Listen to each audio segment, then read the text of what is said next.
Hello! Welcome to my vlog! For today, content po natin ay ikikwento ko po sa inyo kung sino unang taong nag-encourage sa akin na mag-vlog. Who is the first person na nagsabi sa akin na mag-vlog, pero hindi ko siya papangalanan kung sino siya. Way back 2013, I have boy best friend. Sinasabi niya sa akin dati na Che, mag-vlog ka kaya, Che. Uso kasi yan ngayon nag-uuso niya. So, ito yung mga panahon na parang time na yun ng, parang yun na yung mga time na nagpa-vlog na si Sinab Harake. Sabi niya sa akin na mag-vlog ka kaya, Che, kasi noon ay nakakatawa ako. Nakakatawa ako noon at magaling ako magpatawa noon. Kaya sinasabihan niya ako na mag-vlog ka kaya, Che, kasi tuwang-tuwa siya sa akin. As best friends kami at until now, hindi ko pa siya ina-unfriend kasi ayoko siyang i-unfriend kasi never naman kami nag-away at never naman nagkaroon ng dahilan para i-unfriend namin ng isa't isa. At kahit na may asawa na siya ngayon, we're treating still best friend. Yan. Gusto daw namin maging eternal friends ang isa't isa. So siya, sabi niya sa akin dati, mag-vlog ka kaya, Chi. Ako ang taga-kuha ng video sa'yo. I-vlog ko kaya yan, yung mga tawa-tawa mo na yan, yung mga joke-joke mo na yan, yung mga na yan. Pero dati kasi, kung nag-start ako dati mag-vlog, hindi din naman ako marunong pa wala pa akong alam noon sa gadget. Hindi ko pa alam paano gumawa ng Gmail, hindi ko pa alam kung paano mag-edit. Basta yan, 2013, before ako parang 2013 ba? Mas mga nag-start kasi ang friendship namin nag-start ng 18 years old ako eh. Parang 18 years old ako hanggang 21 years old. That was 2013 nga. Basta mga ages ko at 18 nung mga start ng mga 18 years old ako hanggang 20s. Nakakatawa talaga ako. Magaling ako magpatawa dati.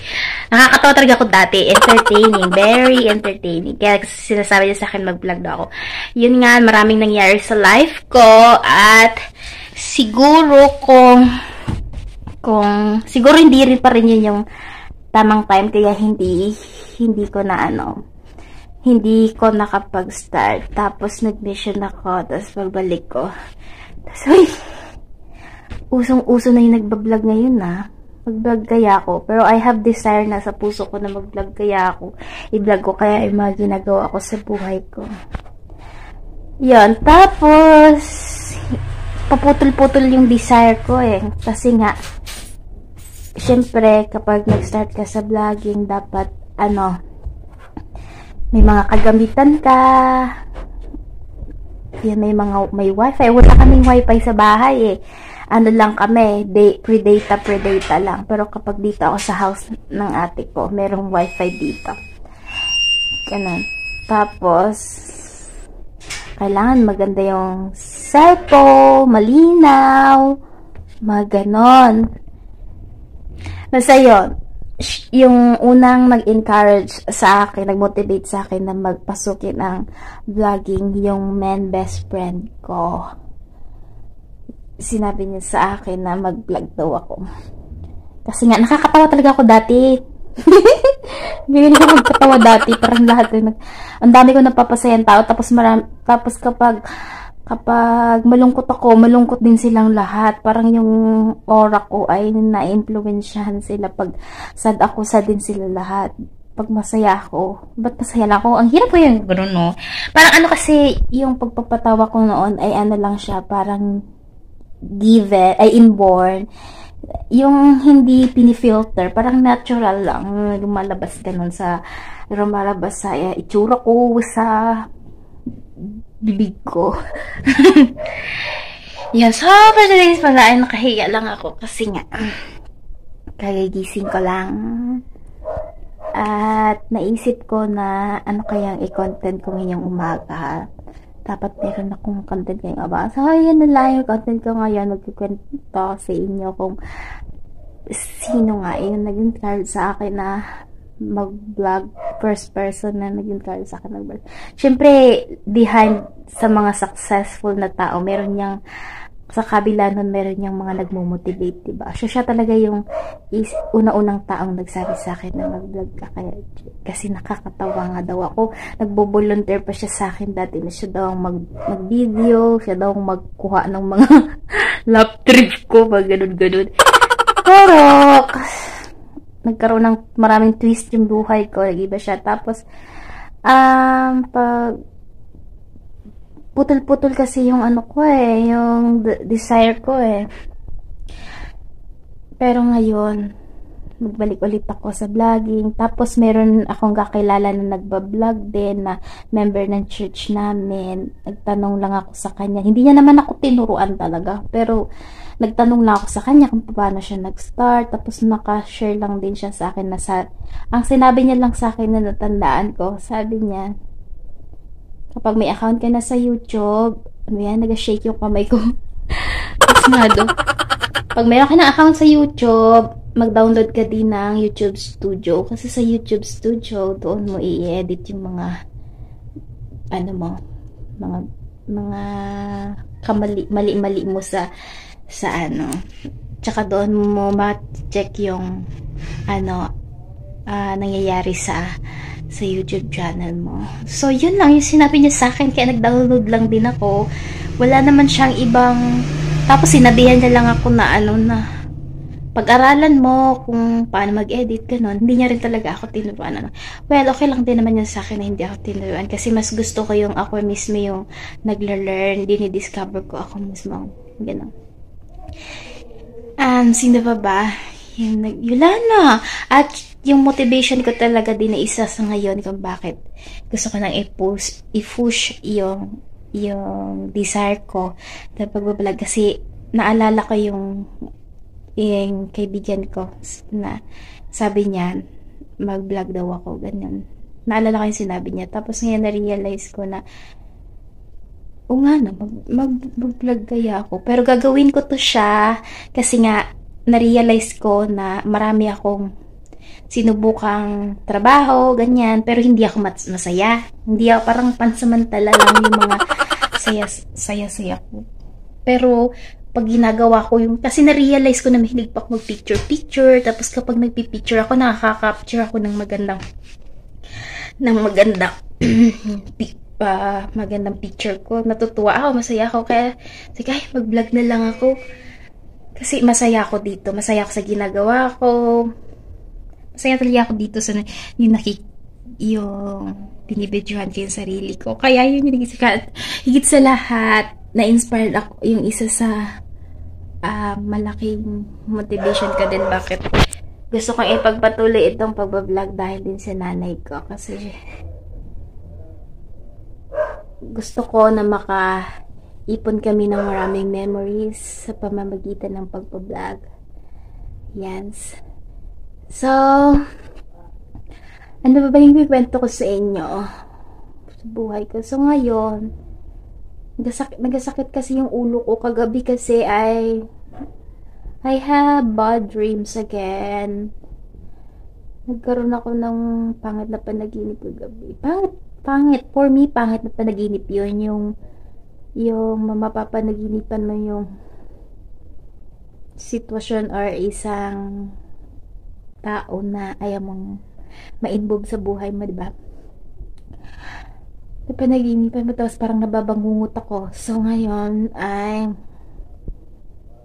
sumasakit ang ulo ko. Kaya gusto ko lang maghiga. Napapadalas ang pagsakit ng ulo ko. At alam bang i-chika ko sa inyo, ha?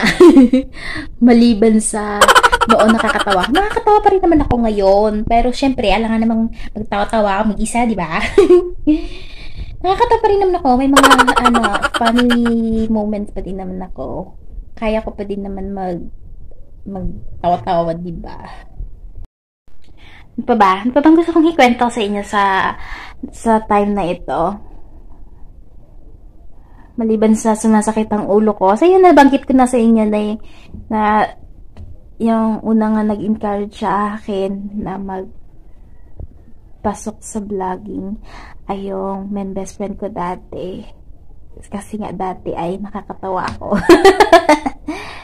So, tapos ngayon lang, syempre, nag-learn na ako after no, nag-learn na ako, na-discover ko na, nalaman ko na ay, parang passion ko din pala yung magsalita-salita sa harap ng camera kasi masaya ako. Dati nahihiya ako magsalita sa harap ng camera tapos i-upload sa public. Parang kinokollect ko lang siya sa cellphone ko. Pero ngayon, na-overcome ko na yon.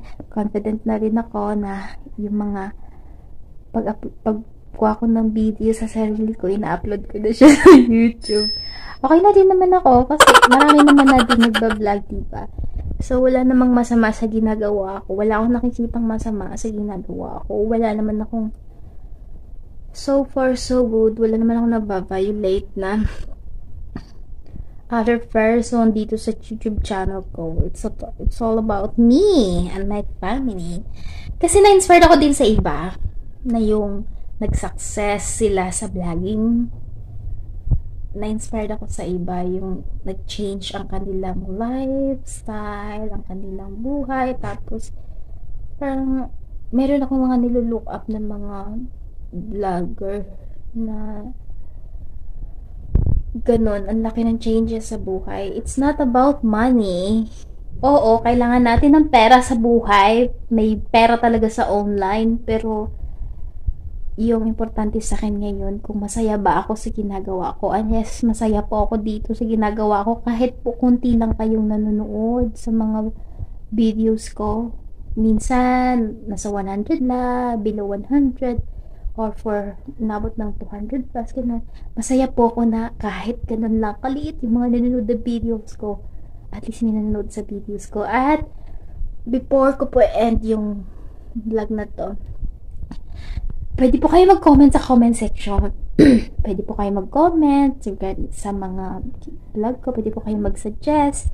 Kasi minsan, parang nahihirapan ako mag-isip. Ano kayong gagawin kong content ngayon? Basta yung mga impossible naman na pwede kong mag-gawin. Na magagawa ko na mag-isa. Or with my family. Ganyan. Or comment na kayo ng any. Ganon. Tapos, pakishare na rin po yung video ko para po panood ng iba. At sa mga hindi pa po nakapag-subscribe sa YouTube channel ko, subscribe na po kayo. Support niyo po yung YouTube channel ko. Masakit talaga ng ulo ko. Subscribe niyo po ang YouTube channel ko. Support niyo po ako para maging part po kayo ng journey ko dito sa YouTube. Bye!